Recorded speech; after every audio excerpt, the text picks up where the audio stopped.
Hello, everyone, and thank you for joining us for the webinar today. We're still waiting on a few more folks to join, so we'll get started at 2 minutes past the hour, so just hold tight.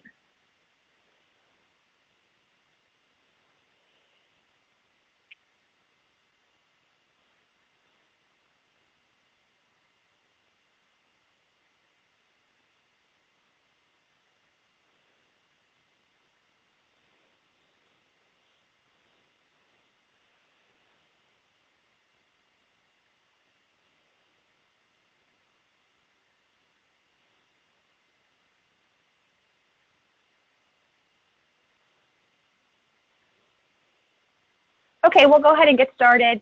Hello, everyone, and thanks for joining us today. Today's webinar is a part of our Wellness Wednesday webinar series, and today's topic will be all about how teachers and wellness champions alike can begin to integrate yoga into the classroom and learning environment. I will be one of our presenters for today's session. My name is Christina Shelton, and I am a field coordinator at Action for Healthy Kids. My friends Tracy Heilers and Shannon Ashcroft will be leading portions of today's webinar as well. Tracy is with us. She is a regional director of outreach with Inner Explorer. She is a mindfulness and yoga instructor, and she lives in Illinois. And we also have Shannon Ashcroft. Shannon is our Massachusetts state coordinator with Action for Healthy Kids. Shannon does a lot of wellness work with corporations and a lot of fitness classes and training, so she brings a lot of expertise as well. And I'm just super excited to be working with two amazing women on our webinar today who are also, as you'll note here, 200 RYT yoga instructors. So I'll also be working throughout the webinar today to assist and support us through the webinar technology and answering all of your questions. So you can enter your questions in the chat box or the question box on the right-hand side, and I will do my best to get back to you. If we don't get through all of the questions today, just know we will circle back with you after today's webinar, but we will try to build in some time throughout the next half hour or so. We're so excited that you are joining us today. We're really proud of the presentation that we put together, and we're hopeful that you will leave at the end of the half hour with some great tips and tricks for integrating yoga and mindfulness into your classroom and learning environment. Let's review some logistics before we get started. Once you're linked in, you'll see a control panel, usually on the right side of your screen. You can use your telephone or speakers to listen to the presentation, but everyone will be muted to avoid static and background interference. There is a dialog box at the bottom of your control panel, and this is where I had said you can type in questions as we're going along, and as I mentioned, we'll try to get them answered throughout the presentation or afterwards via email. Today's webinar is being recorded, and we will include links to the recording and all the handouts in an email. Hopefully we'll get it to you by tomorrow, but typically within 2 to 3 business days after the webinar is hosted. So we'll be able to follow up with all those pieces with you. So let's go ahead and get started. First, I'd like to give you a little background on Action for Healthy Kids. So Action for Healthy Kids, our vision is a world in which every kid is healthy, active, and ready to learn. Action for Healthy Kids works to mobilize school professionals, families, and communities to take actions that lead to healthy eating, physical activity, and healthier schools where kids thrive. We believe that everyone has a part to play in ending the nation's childhood obesity epidemic, and our programs, tools, and resources make that work possible. We were founded in 2002 by former Surgeon General David Satcher, and today we have more than 130,000 members and constituents. We partner with professional associations, government agencies, corporations, partners, community members, and champions at both the national and local levels.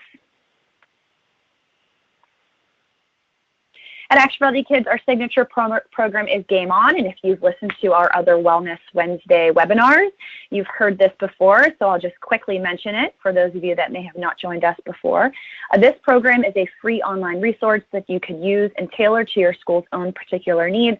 This is a program that helps schools practice good nutrition and physical activity habits with the ultimate goal of getting your school nationally recognized as a health promoting school. And so today's topic, yoga in the classroom, naturally fits into Game On, as it provides opportunities for students and staff to get active and practice healthy habits as a part of the larger movement toward creating healthier schools. What we know from the research and really from working with teachers and school wellness champions is that active kids are active learners. And mindfulness and movement activities, whether they're integrated right into the lesson plan or if they're hosted as separate lessons, boosts and activates the brain, improves on-task behavior, and leaves students more focused and ready to engage in academic activities. And I know some of our presenters are also going to go into a little bit more of the research and reasons why yoga and mindfulness is so impactful in the learning environment. And this is our wellness framework. This is our Game On program, and it's organized into 6 steps, as I had mentioned. And this is a guide for your school to create that sound, sustainable change. So as you'll see here in step 1, this is about gathering your team and focusing on sort of building that team infrastructure, because we know that no one person can get it done. Step 2 gets into that assessment and tracking piece, so that you know where your strengths and weaknesses are to build that strong action plan, which leads you into step 3. Step 4 in our Game On program is this is where you find all of our Eat Better, Move More activities. And we have more than 80 in our Game On program. These activities are organized by room within the school building, as you'll see here on the left side of your screen. So it's easy to search for ideas. So we do have yoga and mindfulness activities in our Game On program. We hope to expand that more. And these are some other great opportunities as well to seek out some additional nutrition-based and physical activity-based ideas throughout the school. And then finally, we go into step 5 and 6. Step 5 is engaging those families and community members, building that infrastructure. And then step 6 is receiving recognition for all the work that you do. So no matter where your school falls or where your work falls, maybe you're at step 1 or maybe you're at step 5, it really is a cycle, because we know that every year we build that sustainability through sort of revisiting these best practices. So definitely check it out for some ideas and resources to excite and revitalize the work at your school. So when you think about the school learning environment, do you think about active classrooms and creating a whole child approach to learning? So if you do, and this is sort of what excites you, then this webinar is just what you've been looking for. So today we will learn about best practices to enhance wellness, learning, and student engagement. We're going to hear about taking action in our own schools and classrooms by initiating some tips and tricks to integrate mindfulness and yoga into that learning space. And all of this is meant to transform our schools by creating that positive and supporting learning environment and supportive school culture. And at Action for Healthy Kids, we follow this Learn, Act, Transform model.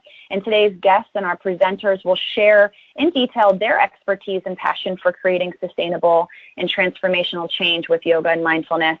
And they'll kind of walk us through these steps throughout their presentation. So keep this Learn, Act, Transform model in mind as our presenters share in detail some of their suggestions and ideas for moving forward. So with that, I'm going to introduce my friend, Tracy Heilers. Tracy is a Regional Director of Outreach, as I had said earlier, at Inner Explorer, and we're really excited to have her on the call today to share her expertise and passion for mindfulness and yoga. So Tracy, I'm going to turn it over to you. Awesome. Thanks for having me, Christina. I am also excited. I want to give everyone an introduction to how yoga and mindfulness can support your school's academic goals, as well as your social emotional learning goals, or SEL, as it's often called.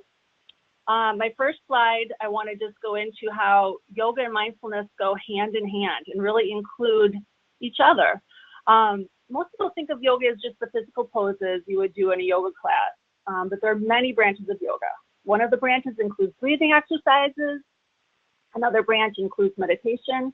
And these both are what people tend to think of when we hear the word mindfulness. I think it's helpful to think of yoga as mindful movement or dynamic mindfulness. So this pie chart here is from the website castle.org. Castle researches SEL programs so schools can make really well-informed decisions about which SEL program is the best fit for them. And now there's been enough research done showing how mindfulness and yoga can support these 5 SEL objectives in this pie chart, that there's a special complementary category of SEL called MY-SEL. The acronym is for a mindful and a yogic approach to social emotional learning. The Castle Guide includes several MY-SEL programs with just wonderful, ready-to-use curriculums that include lesson plans, even as short as like 5, 10, 15 minutes. My favorites on the guide are Inner Explorer, Learning to Breathe, Pure Edge, and Transformative Life Skills. And I'll share the links to these in the resources we email everyone after the event. And I've also listed 2 books that I highly recommend. They're jam-packed pretty much with everything you need to know to get started. And then since many of you are new to mindfulness, I've shown here a popular definition by John Kabat-Zinn. He was the one who got mindfulness research rolling over 30 years ago. Mindfulness practices strengthen the brain's focusing muscles and really like teaches how to pay attention. As adults, we're always asking kids to pay attention, but when do we actually ever teach them how? So mindfulness is great because it teaches them how, and it actually grows different parts of the brain, making their memory better and making learning new things easier. It gets like the students into the all-important ready-to-learn state that we're always talking about. That's been found to be a bigger predictor of academic success than even IQ. Okay, so now let's take 1 minute to do a core mindful listening and breathing practice, because the best way to learn what mindfulness is to do it.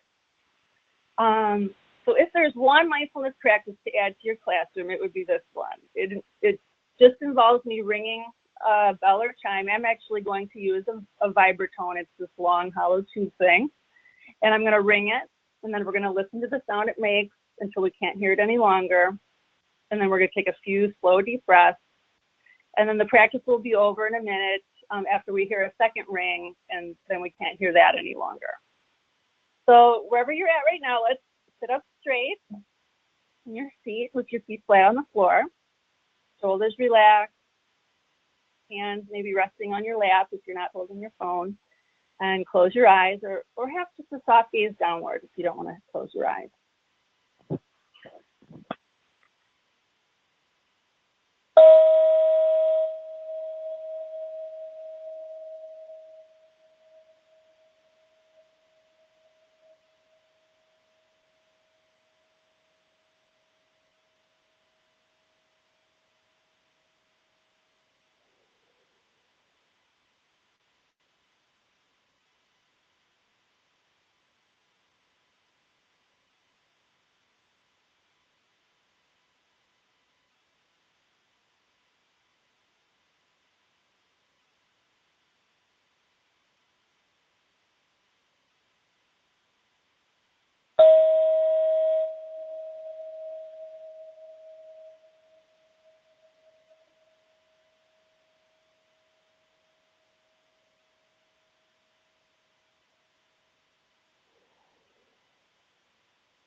And then slowly open your eyes.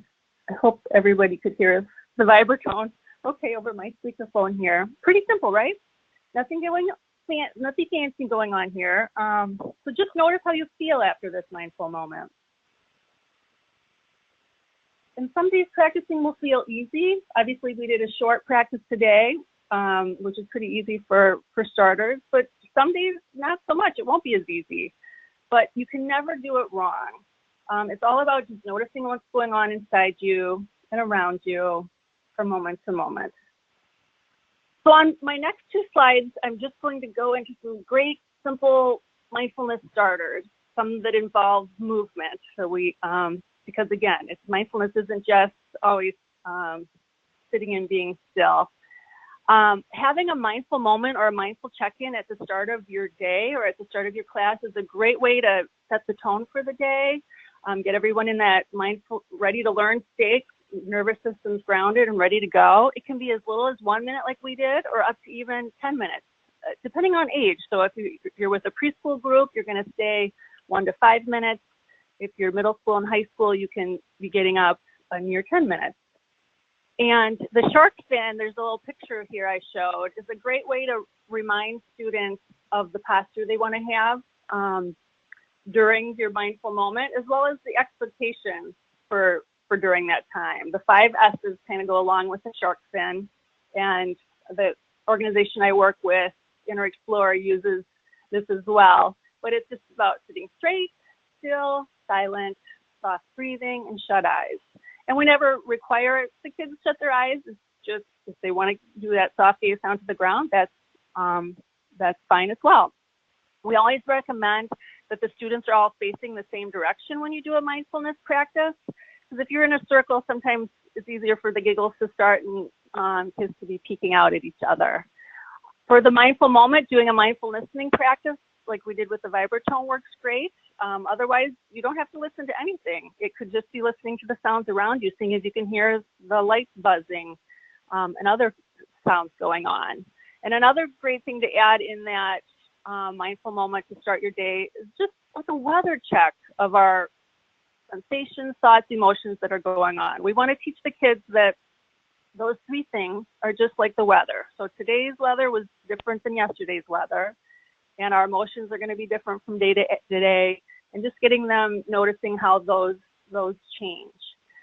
Anchor breathing is a great thing to include in your mindful moments as well. We want to teach the kids that the breath is their most powerful tool. When we, because our respiratory systems are linked with our nervous system, whenever we change our breathing to that deep diaphragmatic breathing, it immediately has an effect on our nervous systems and helps us get ready in that ready to learn state. Okay, so a few fun breaths to do. The hot cocoa breath, you can do it along with me if you want here. Imagine you're holding a cup of hot cocoa, and when we breathe, we're just going to breathe in through our nose, smell that yummy chocolate smell. And when we breathe out, we're going to breathe out through our mouth, nice and slow and gently, just cooling down the hot chocolate. And so that's a fun breath to start with the younger kids. Spider-Man breath is fun too. We pull our hand in towards our chest, kind of a soft fist as we inhale. And then as we exhale, we reach out that arm straight and then the fingers straight and release that web in slow motion and then go back and forth. Sunburst breath is just a kind of a smaller version of this. Kids will rest their hands on the desk in front of them, palms up, breathing in as we make a loose fist, fingers curling in, and then breathing out, fingers extend and going back and forth.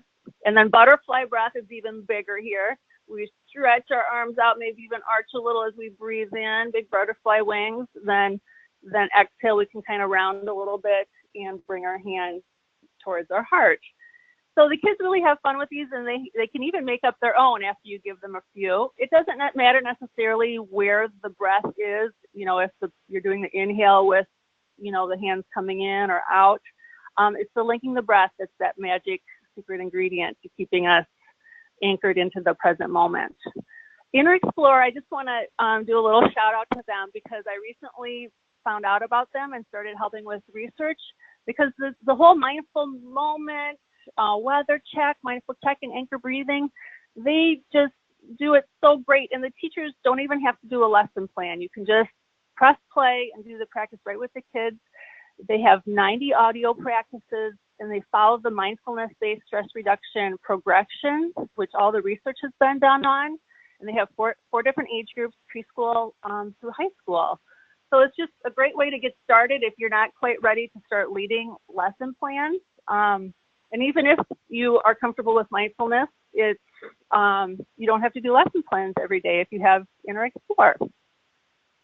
So just quickly, for another minute, we're going to go to the next slide. Shannon's going to cover the yoga, but I just want to point out that yoga and mindful movement doesn't have to be just a specific yoga pose. It can be, again, linked, we did those little arm movements. Well, you can make them into full body movements. Reaching down to the ground as you exhale, inhaling, reaching way up, twisting side to side. So just taking little brain breaks, it's a great way to do even just sitting. You can take a little mindful brain break. One thing my husband does, because he's new to teaching yoga, he's a teacher, he just searches yoga poses on the internet and then kind of pulls them over to his tablet. So when he does a yoga lesson, he just kind of he projects it up on the projector. I just included one that I grabbed really easily off the internet, and that's a great way to kind of build your repertoire of yoga poses. Slow motion hand movements are fun. We're moving so fast during the day, so if we can just take a little time out and have the kids be moving their hands slowly as they breathe. They can even partner up with a partner and be mirroring each other's hand movements. And then another favorite of mine with mindful movement involves mindful walking. So you'll have half the kids on one side of the room, half the kids on the other side of the room. And then they'll mindfully, as they breathe, make their way to the other side. So you're going to have to cross each other without touching anything, just moving mindfully through the space. Okay, so lastly is the most important part. I just want to stress that your self-care is going to make the biggest difference with your kids. You don't even have to be teaching them any of this mindfulness yet.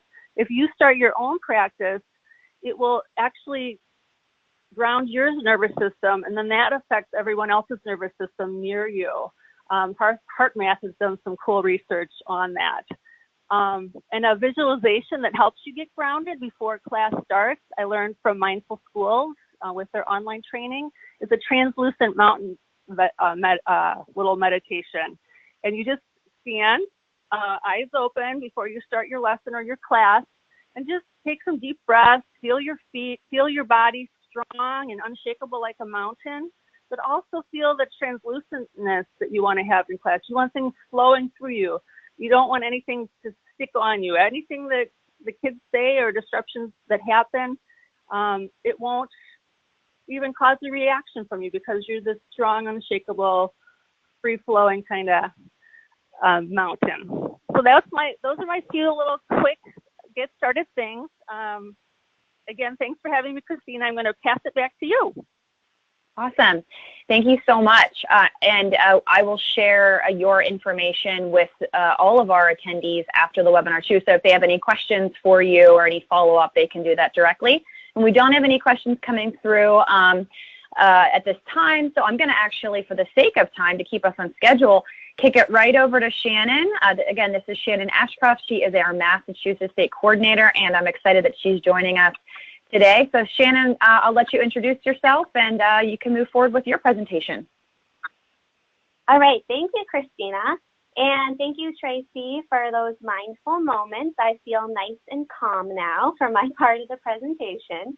And I especially love that hot cocoa breath. If any of you are with me in the Northeast, you know that we're getting hammered with snowstorms. So I especially appreciated that visualization. So as Christina said, I'm the Massachusetts State Coordinator and also a yoga teacher. And I was really excited to present today because while I am a yoga teacher in studios, what I really love to do is bring it to where people actually are, like in the schools and in the workplaces. And that just makes being well a little bit easier because we know that all of our schedules are so busy.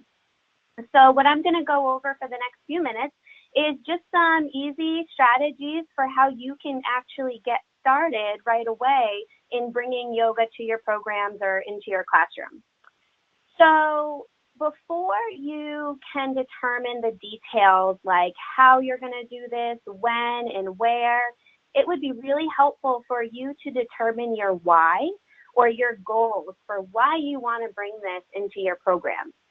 So if we look at the elementary ages, you might think about just wanting to calm students down at high energy times of the day when you want to bring them back into the classroom, or maybe they've had a long period of time in the classroom, they're getting jittery, and you want to bring back their focus, get them energized for the next part of class.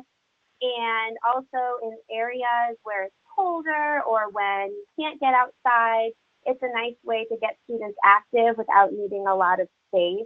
And you can also include a lot of yoga in lessons and allow kids to get a little creative and play with what you're doing. So I'll cover a little bit more of that.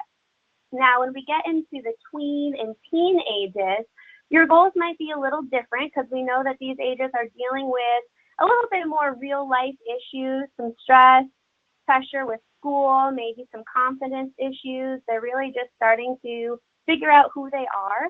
And yoga and mindfulness can be a really great way to help them boost confidence, experience a little bit of self-discovery, body awareness, increase strength, spark some interest in health and wellness as they're, soon going to be turning into adults and making a lot of their own decisions. And with teens and tweens, you might also have some goals related to community building and getting students communicating a little bit better in the classroom and a little bit more engaged in their work. So next, just some quick tips to get started. Once you know your goal, you can designate your time, and there's certainly no reason why you need to spend more than a few minutes to get started on doing maybe a few breaths or a few poses. And what I recommend is really not even getting started with more than 2 or 3 poses. And don't try to recreate the wheel. So just use what's already out there. Use what we're going to go over today. You don't need to become a yoga instructor yourself to demonstrate and lead students through a few poses. Also, you just want to make it fun. So now I'm going to go over some different strategies that would be appropriate for the different age groups. So in the elementary ages, we definitely are focused on interest and fun. So if you wanted to include yoga as part of different lessons like animals, nature, shapes, sound. This is actually a picture of me doing yoga for a Girl Scout troop, and we were doing airplane pose here. So that is a fun way to kind of shout something out, and then students can even come up with what they think that shape or that animal would look like. Also within lessons, you can have students create their own poses. You can have them pair up and mirror each other. A nice fun game might be to play music. When it stops, they freeze in a pose. And you can also come up with personalized class decks where maybe the students color in their poses, you draw a card, and then everyone does it. And it's also important to use these games as a reward for students. Now, for the tween and teen ages, for the elementary yoga poses, these are just some ideas to get you started on how you might use animals, shapes, or this other one, calm down yoga for kids, would be a good way to bring in some different emotions for students and having them act those feelings out. So I've included some additional resources at the end of the presentation where you could find more poses like this. So now getting into strategies for teens and tweens, we still want to have fun. We want to be inclusive and use this as a reward for everyone. But you can also start to teach techniques and a little bit more autonomy with yoga techniques and mindfulness techniques. So some of the same strategies apply where you might create a classroom deck or maybe a circuit around the room with pictures that students can follow. And you can teach students the technique, and then it can be up to them if they want to practice it before or after exams or use it when they have free time. And I also know a lot of older students, especially teens, are already starting to get interested in working with younger kids. So maybe this is something they'd be interested in sharing when they're working with kids, babysitting, or some sort of school internship program. So now I'll show you some poses that really you could do for yourself, but also would be appropriate for older kids in school. This routine right here is a seated routine that could be done right at your desk. So this would be great to teach students to utilize maybe right before, during, or after an exam if they feel like they need a little refresher, a little movement, they're feeling tight and tense. And then if you want to make the lesson a little more energizing or incorporate a little bit more body awareness and strength into it, the next routine incorporates some standing poses that would get students up and out of their chair, which is also very important with the amount of time we spend sitting these days. So some of these poses start to really incorporate power in the legs and balance poses that will help students not only get stronger physically, but also mentally boosting their confidence. And I just want to make a note on the next slide about making it inclusive. So really simple example about if you have a student in class who might not be able to complete the poses standing up, you could show them how to do it in a chair. And this eagle pose is a perfect example of that, getting many of the same benefits, but staying seated. So lastly, I'll just share with you some of my resources that you can go back to and use after. We have some books, some depth cards you can buy if you don't want to make your own, different websites. If you are more interested in actually learning how to teach and cue the poses effectively, the best resource for that is going to be yogajournal.com. They have a huge library of every yoga pose out there, and Christina will be following up with all of these resources after the presentation today. So I will kick it back over to Christina, and thank you all for your time. Thank you so much, Shannon. I love the poses. I'm so excited to hear from everybody after the webinar today how they start to integrate some of these pieces in. I do have a question that I know we're almost to the end of the webinar time, but I wanted to get to this question because I think it's a great question. And one person asked, how do you get kids to be mindful during these poses and not just goof off? So Shannon, do you want to take that one? Yeah, so I think that, depending on the age, it's definitely just a matter of getting them interested in what they're doing. So I think there's always going to be some kids in the classroom who are a little bit more interested in goofing off. So the more that you can tie it into the actual lesson you're doing, like when you are demonstrating poses that look like what you're learning about, or you get students working in groups together, just keeping it organized is going to be really important, especially with the younger grades. And, as they get older, you might start to motivate them to take it more seriously if you teach and then they feel what the benefits are and how this can help them. I hope that helps a little bit. No, that was great. Yeah, another thing, too. Go ahead, Tracy. Oh, I was just going to say with a sitting practice like mindfulness, sometimes letting them have a leadership role of ringing the vibratone or other bell, having the kids take turns with that as a reward, as well as if you have a child who's having trouble sitting and paying attention, for those few minutes, to sit next to them or put your hand on their shoulder, just so that you're right there with them, helping them. I love that. Yeah. And what I was going to add, too, is I know one thing that I've seen work very well is integrating some children's books as a way to sort of narrate the practice, right? To give a little bit of a story behind it, too, to then do the poses throughout the book. That way there's, a little bit more guidance happening, which can help with kids to sort of stay on task. All right. Thank you so much, ladies. So I know we're almost at the end of our time. I want to point out here that something that I think is really important as we look to transform individual classrooms and learning spaces to allow for movement exploration and mindfulness. And I think we need to make sure that we're connecting this work to the larger picture of physical activity and wellness at schools. And one thing that we're seeing right now is that school districts around the country are exploring this whole school, whole community, whole child model, right?